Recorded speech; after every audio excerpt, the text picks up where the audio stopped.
Most just gave the teacher a heads up. No one expected that. Sophia had meticulously filled out the form every single time and kept all of them. So under everyone's gaze it was clear. Out of over 30 forms, Ethan's name appeared as a room user on only 2, meaning he attended only 2 out of more than 30 rehearsals. Once everyone had seen the form, Sophia spoke slowly. Ethan said Alex mocked him for not being able to afford the costume and barred him from performing. But when I told Alex I couldn't afford the costume and didn't want to participate, Alex told me to keep rehearsing. The next day, I found out he had bought costumes for everyone.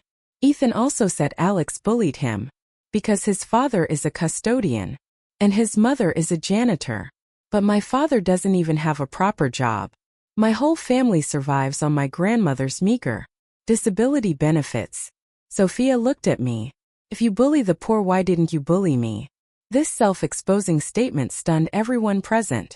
In the silence I sighed, took out my phone, and played a video clip, loud enough for everyone to hear. In the video everyone could see Ethan missing steps, forgetting choreography, unable to keep up. He was visibly the worst performer. Indeed, during the previous rehearsals, he had been off stargazing with Olivia. The truth was, Ethan hadn't really wanted to participate in the performance. Anyway, seeing that I had removed him, he simply went to Olivia, twisted the facts, played the victim, to make her like him more and hate me more. He never expected the situation to escalate so dramatically, nor for me to have such solid evidence and witnesses. Originally, I shouldn't have removed Ethan on my own authority, I explained, but this group dance performance offers special admission points for college applications. 2 girls in our group are specialized dancers, counting on these points for university admission. If I had let Ethan continue, it would have jeopardized their future. Therefore, I had to make that decision.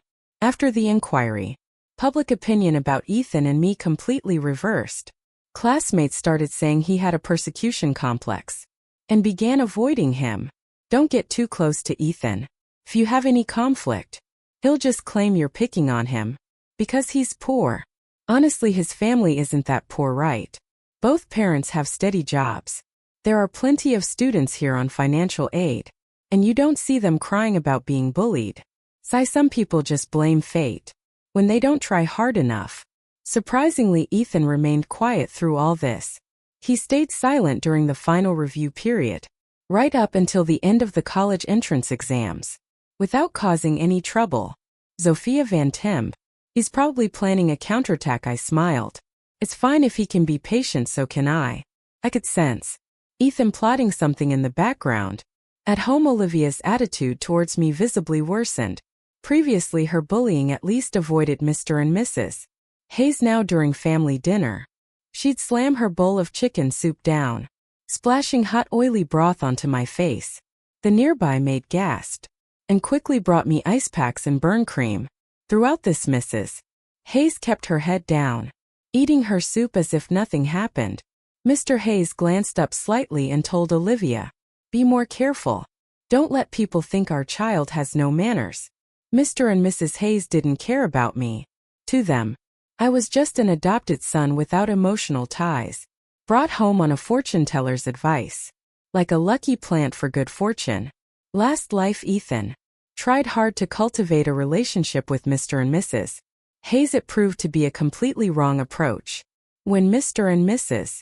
Hayes were busy, they'd leave even their own daughter with a nanny. How could they possibly develop feelings for an adopted son? In a wealthy family, appealing to emotions is useless. Appealing to interests is effective. So I put down the ice pack and spoke calmly. "Dad, Mom, there's something I need to tell you. I scored 718 on the college entrance exams. I'm the top scorer in the science stream." As the words left my mouth, both Mr. and Mrs. Hayes jerked their heads up. Even Olivia's eyes widened.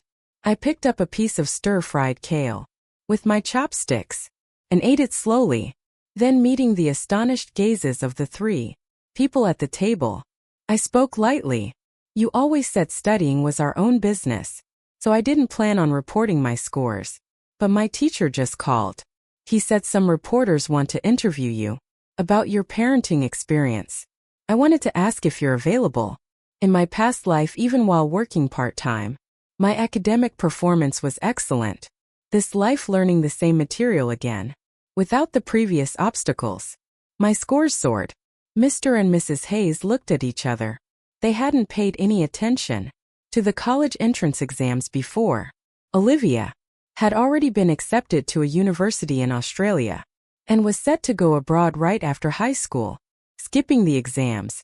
As for me, their adopted son, they left my fate to chance, unwilling to expend effort. No one expected me to do so well. I planned to apply to Peking University's Guanghua School of Management. I looked at Mr. Hayes.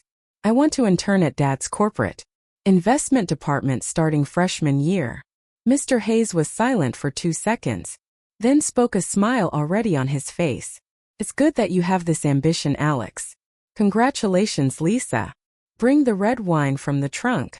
Alex must be 18 by now, right? Let's celebrate properly tonight. Ignoring Olivia's gaze, so dark it could almost strip water, I raised my glass to toast Mr. and Mrs. Hayes, politely thanking them for their nurturing. I had gambled correctly. Mr. and Mrs. Hayes didn't care about an ordinary adopted son. But what if that adopted son was the top scorer in the college entrance exams? That meant family honor, a testament to successful parenting, a hope for the future. Mr. and Mrs. Hayes were overjoyed. Opening several bottles of prized red wine, we confirmed the interview time with the reporters before they went off to rest. Slightly tipsy, only Olivia and I remained at the table. Zakrista. Chandelier cast shifting light on Olivia's face, marking her expression unrihadabra. She had inherited her mother's beauty, looking every bit the stunning heiress. Yet now those beautiful eyes stared at me, filled with icy coldness. Alex Hayes, don't tell me. You think this makes you part of our family? I stood up politely, pushed my chair back into place, then leaned close to Olivia's ear and whispered, Miss, get the situation straight right now. It's your parents who want me to be part of the family. The day I went back to school to pick up my report card, I saw Ethan. He stood in the shadows watching me, his expression a mix of jealousy, confusion, and anger. I knew he had just seen the interview video of Mr. and Mrs. Hayes and me in the video. Mrs. Hayes had her arm around my shoulder, while Mr. Hayes spoke eloquently to the host. The host frequently complimented him on being both a successful entrepreneur and a successful educator. At the end, the three of us took a family photo, looking like a perfect family from an advertisement. This was something Ethan had never achieved in his past life. He looked at me, his voice low and resentful. What tricks did you use? I shrugged. Study hard, improve every day. You believe that? With that, I turned to leave. Ethan definitely didn't believe it. But that was paradoxically the only solution.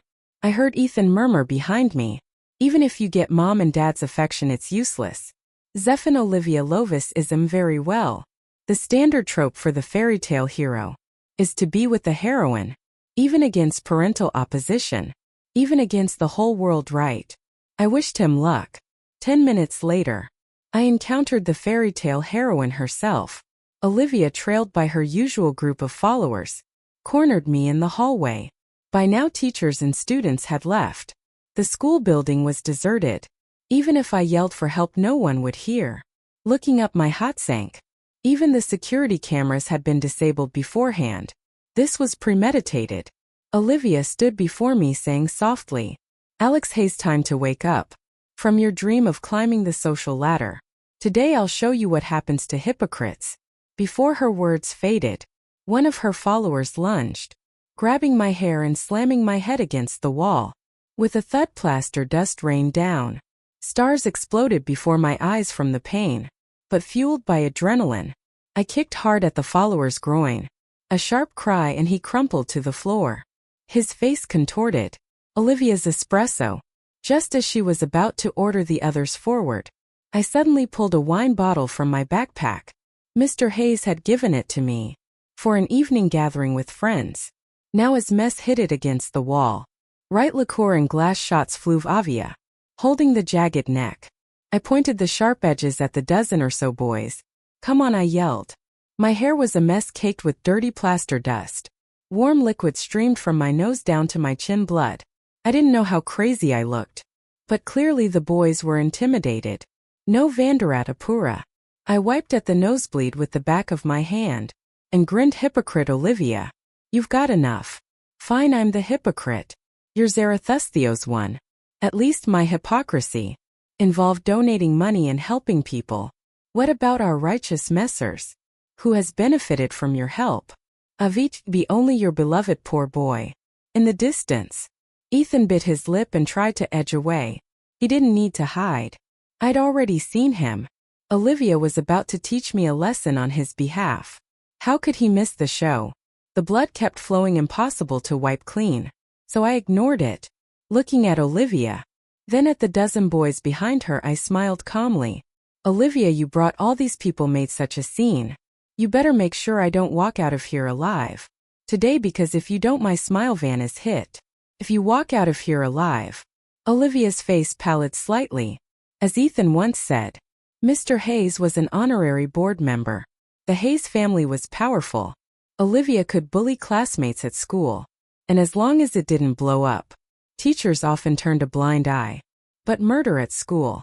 Olivia didn't have the guts for that. She stared at me, finally muttering, letting a scheming guy like you die now would be too easy. Vento Novato a shimming looks like looking at Olivia. A truce at Trecum. Finally, I can tell you I enunciated each word clearly. The reporters investigating the bullying incident were hired by me. Instantly both Olivia and Ethan's eyes widened. You thought it was a coincidence that a casual mention of bullying was immediately overheard by reporters visiting the school. I laughed, pointing at myself, because I brought those reporters here. I sent anonymous letters to several newspapers reporting serious bullying at Maple Creek High. If true, that's front page news. So they were bound to send people to investigate. I knew Ethan, with his limited thinking, would run to you, complaining I bullied him. After I kicked him off the performance roster. Perfect timing, he cries to you. The reporters are conducting secret interviews. It clicked, the reporters were bound to investigate me. Of course, I had prepared everything needed to prove my innocence. Eventually, but Olivia, think about it. After the reporters find out the accusation against me was false, will they just drop it, or will they keep digging? Olivia's face turned completely ashen. I smiled unstunned. This whole incident was orchestrated for you. Even if only 2 of those 7 or 8 reporters are still investigating, that's enough to cause you serious trouble. You heard the bureau chief, he hates bullying. If your history of bullying comes out, even Dad won't be able to protect you. Stan tat Stan shemming, I finished with a grin. Olivia's face was ghastly pale, and the boys around her grew restless. Vito Olivia. Could the reporters still be around? If they find us here, we're finished. If this goes on record, it'll follow us for life. Most of these boys were from ordinary families. They dared to follow Olivia's lead only because they thought her background made her untouchable. But the scene in the conference room that day, with all the reporters, was enough to scare anyone. Even I, nominally a Hayes son, had almost been ruined. Imagine what could happen to them. The entire event was my design. A warning shot. Investigates a fake bullying accusation against MA2. Intimidates a real bully. Olivia Zodiac's sister. Please take good care of me. Support me, beg my vouch at Hayes Corporation. He leaned closer to Olivia, sneezing. Otherwise, I'll bring the entire Hayes family crashing down. With you, my smile vanished abruptly. I tapped Olivia's neck lightly with the broken bottle, then turned and walked away. No one tried to stop me. Only Ethan's tearful voice echoed behind me. Olivia, how can you just let him go like that? Olivia's cold, furious voice answered him, get lost. Olivia seemed to suddenly become obedient. Previously, she never allowed me at any Hayes family banquets. This time, when invited to an evening gala, she proactively told Mrs. Hayes, I'll take my brother. Mom, please prepare a suit for him. Over the phone, I heard Ethan arguing with her. If you need a date, shouldn't it be me? Olivia's voice was impatient. I've already paid for you to study in Australia with me. That mot de javant. Ethan's college entrance exam results were terrible. He wasn't good at studying in the last life either. Focusing entirely on pleasing the Hayes family. This life switching from easy mode to hell mode. His grades plummeted. His only way out was to cling tightly to Olivia. To go with her. But I could see Olivia was getting tired of him. Ethan initially attracted Olivia. With his portrayal of a poor, but proud white lotus. Unswayed by wealth, unyielding to power. But this wasn't his true nature. One can pretend for a while but not forever. Olivia liked the boy who was poor, yet refused expensive gifts. Not the boy who cried, and begged her to take him along to Australia. But Ethan couldn't help it. He couldn't maintain the facade. He had no other options if Olivia abandoned him. He would truly be trapped in that suffocating Miller household. After the summer break, Ethan and Olivia went to Australia together. Olivia never publicly introduced Ethan as her boyfriend, but the Millers couldn't wait. They hired paparazzi to follow Olivia and Ethan, snap photos of them and leak them online. Hayes heiress dines intimately with boyfriend. Couple revealed to be childhood sweethearts. When Mr. Hayes saw the report, he threw his phone. Low-class tactics. Haven't even graduated university. And they're already trying to shove him into our family. When Olivia returned home, Mr. Hayes unleashed a torrent of abuse. If you want to get married, veet for your mat et mice. And train. Date around casually if you must. But don't bring home trash like this, who clearly isn't fit for our family. Olivia listened silently, her gaze flicking towards me unnoticed. I felt her eyes but kept my head down, studying financial reports. The Millers were the same last time. As soon as Olivia showed a hint of interest in me, they practically wanted to drug me and deliver me straight to the Hayes doorstep. As for Mr. and Mrs. Hayes, they vehemently opposed Olivia marrying someone from my kind of family. Last time too. Unfortunately for their plans, they didn't live long enough to see Olivia's wedding. After berating Olivia, Mr. Hayes forbade her from seeing Ethan again. During the holidays, Olivia didn't resist. She stayed home, occasionally making overtures towards me. She bought me expensive diamond earrings for my birthday. When I stayed out late partying with friends, she waited outside the bar in her car to pick me up. Sophia sat beside me nursing a non-alcoholic mojito, glancing at Olivia outside who was chain smoking. Sophia opened her mouth about to say something. I stopped her directly. Innovatress going to say, "Don't worry, I know what I'm doing." After saying goodbye to my friends, I got into Olivia's passenger seat. She handed me a bag. I looked inside. Hangover soup. And a small cake from my favorite dessert shop. I laughed. Olivia terse noit. She silently pressed the accelerator, not speaking. Zedrafe home basque feet. Once home, I threw both the soup and the cake into the trash can. Olivia stood nearby watching, saying nothing. In the end, I went to my room, not wanting to deal with her. Sophia was studying computer science at nearby Tsinghua University. She recently developed a program to improve corporate personnel management efficiency. This was a good opportunity to start my own venture. I had been interning at Hayes Corporation, Strategic Investment Department for nearly 3 years, and had gained some influence. I decided to allocate $2 million from Hayes funds to co-found a company. With Sophia, she would handle the technology. I would handle the business side. I had a lot on my plate recently. Compared to all that, Olivia was utterly unimportant. I didn't expect Ethan to see Olivia dropping me off. He hadn't seen Olivia in a long time, and was waiting outside the gated community, hoping for a glimpse. Instead, he saw me getting out of her car. I could imagine the terror that gripped Ethan. That moment, he probably saw a replay of the last life. Olivia sneering as she kicked him out penniless, then turning around to gently marry me. It was his deepest nightmare. Monday morning, after meeting a potential client, I left their company building carrying documents. At the stairwell entrance, I saw a familiar figure. Ethan had lost weight. His cheeks were slightly hollowed, his eyes bloodshot. Despite this, he was still handsome, like a model torn from a magazine. Back at the orphanage, Ethan had been the best-looking kid. Almost every prospective adoptive family noticed him first. If not for his high standards, he would have been adopted much earlier. Perhaps that's why he was so resentful. He walked towards me step by step, stopping right in front. Alex, what other tricks do you have up your sleeve? Who are you stealing Olivia from me this life? She was supposed to like me. You were supposed to be the person she hated most. The one she wouldn't leave a penny to. Why? Did I study everything you did last time to win her over and do exactly the same? Yet she still grows colder towards me. I looked at the broken, weeping Ethan. After a long moment I sighed. Excuse me. I have an SONT meeting. Ethan looked up at me. Alex, you weren't telling me. Fine. In that instant I sensed what was coming, but it was too late. Ethan lunged forward, grabbed me in a tight embrace and then leaned backward.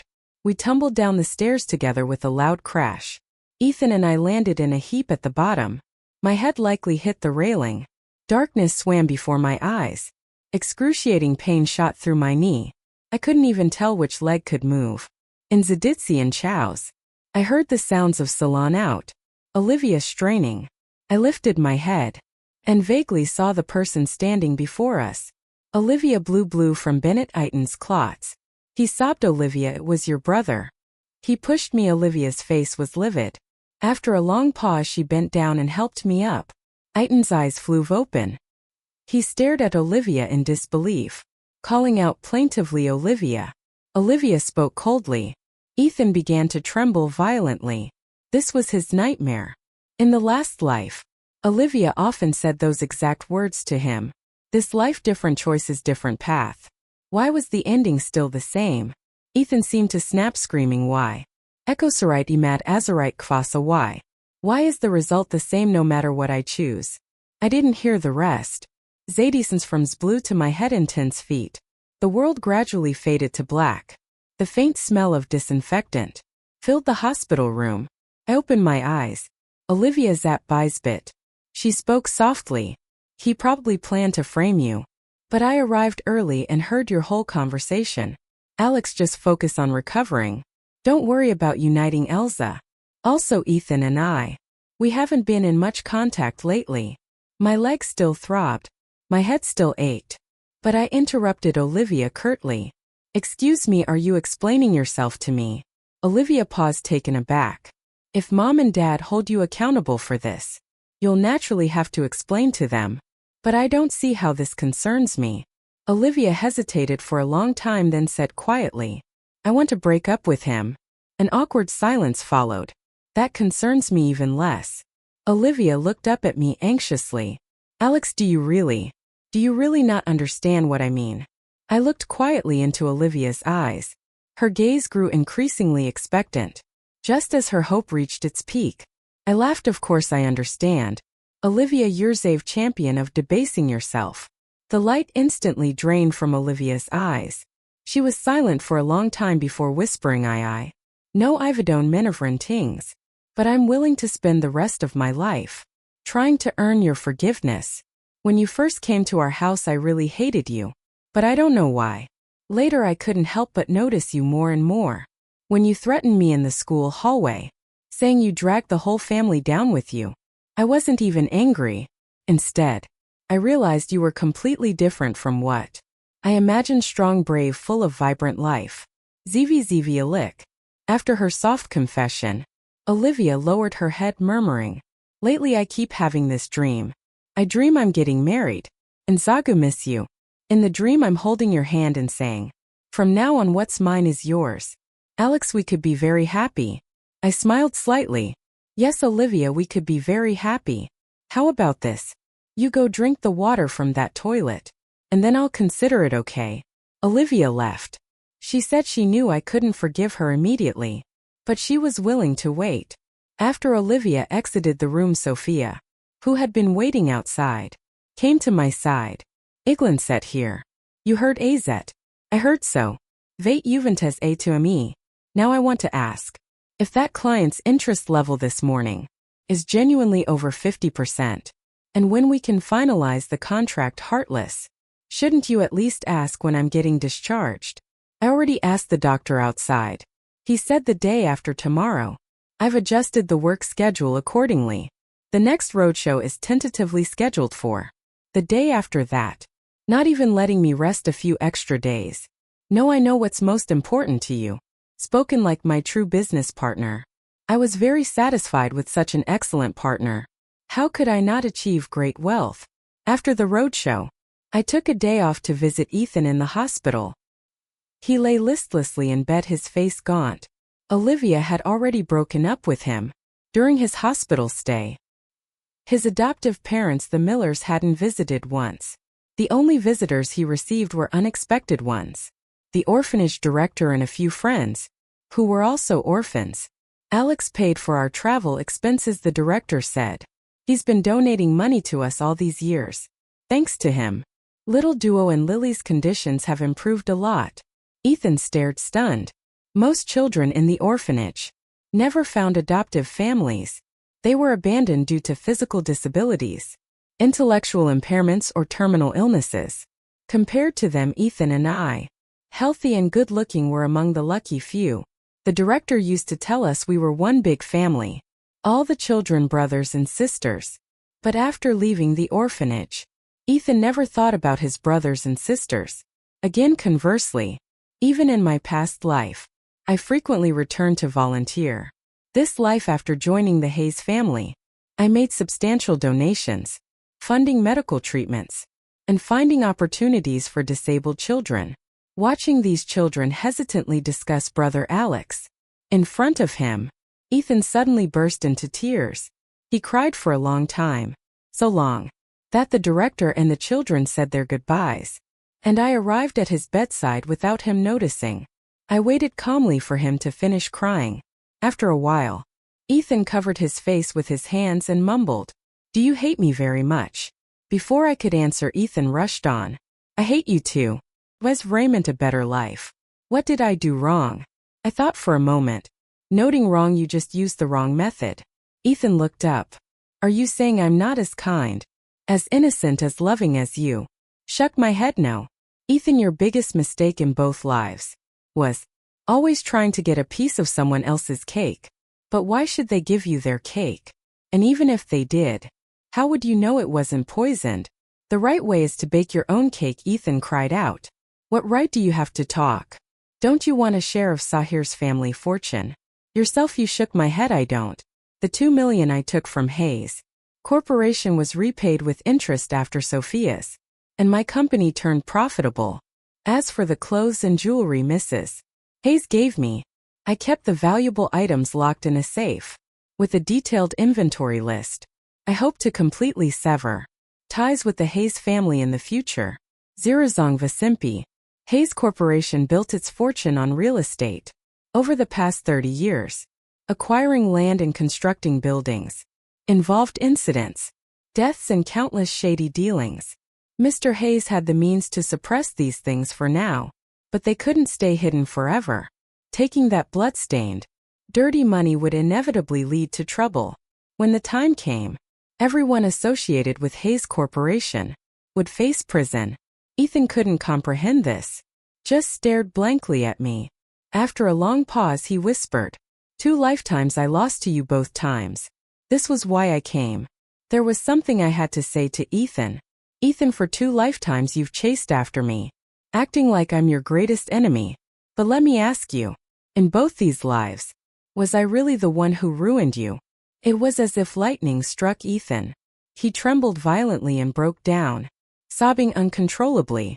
I turned and left without looking back. Time flew. On the day Sophia's and my company went public, I saw the news.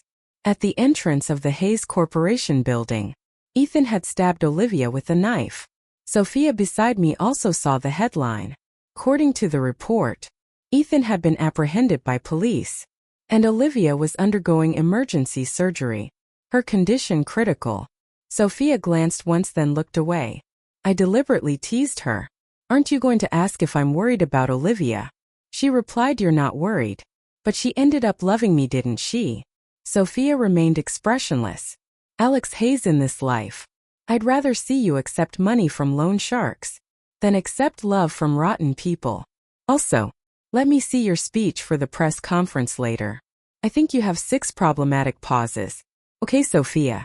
The world's largest industry summit was about to begin. Under the spotlights, the host was already delivering the exciting opening remarks, and Sophia and I, as the youngest and most watched successful entrepreneurs, were about to take the stage. Countless flashbulbs were about to go off for us. Countless cameras were about to focus on us. Sophia wore a crisp white suit looking cool, capable and remarkably poised. The quiet weed from adolescence had finally grown into a pine tree, standing tall against the blizzard. Sophia, are you nervous? Never mind, I guess, and get nervous. Silly question, Zillings. After a moment, Sophia took my hand, transferring the warmth of her palm to mine. Alex, here's don't be nervous. Zekatin Rosa. Our names flashed across the giant LED screen. Hand in hand, Sophia and I walked onto the stage, greeted by thunderous applause. Later, Sophia's and my company grew larger and larger. Olivia survived. She was severely injured, but pulled through after surgery. That was good.